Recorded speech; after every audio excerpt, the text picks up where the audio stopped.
ہمارے ہاں اکثر عورتیں کہتی ہیں کہ اسلام میں کہاں لکھا ہے کہ عورت نے سسر اور ساس کی خدمت کرنی ہے۔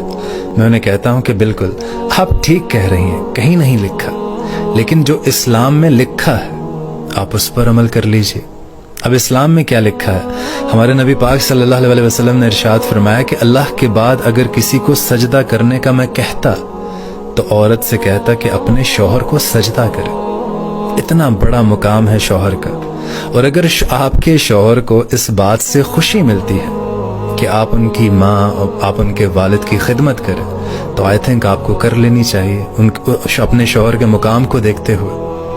اب کیوں کرنی چاہیے ایک اور وجہ بھی بتا دیتا ہوں آپ کو۔ اسلام میں یہ بھی لکھا ہے کہ ایک دفعہ ایک عورت ہمارے نبی پاک صلی اللہ علیہ وسلم کی خدمت میں حاضر ہوئی اور عرض کرنے لگی کہ یا رسول اللہ، میرا کچھ دنوں میں نکاح ہے، مجھے کوئی نصیحت فرمائیے اور مجھے بتائیے کہ میرے شوہر کا مجھ پر کیا حق ہے۔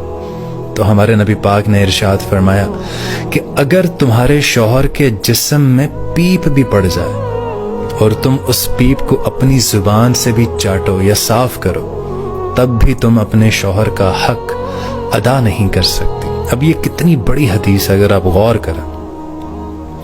آپ غور کریں تو یہ کتنا سخت فرمان ہے عورت کے لیے کہ آپ نے اپنے شوہر سے ڈائیورٹ نہیں ہونا۔ جو آپ کا شوہر کہے گا آپ نے وہی کام کرنا ہے، یہ اس کا حق ہے۔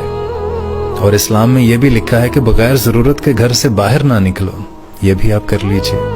تو اس طرح سے اپنی زندگی کو آپ آسان بنائیے کہ آپ اپنی اور اپنے شوہر کی زندگی، ان کے والد اور اگر ان کی ماں حیات ہے تو آپ ان کی خدمت کریں۔ اس میں کوئی اتنا مضاحکہ نہیں ہے، آپ کو بھی خوشی ملے گی، آپ کے خاوند کو بھی خوشی ملے گی انشاءاللہ۔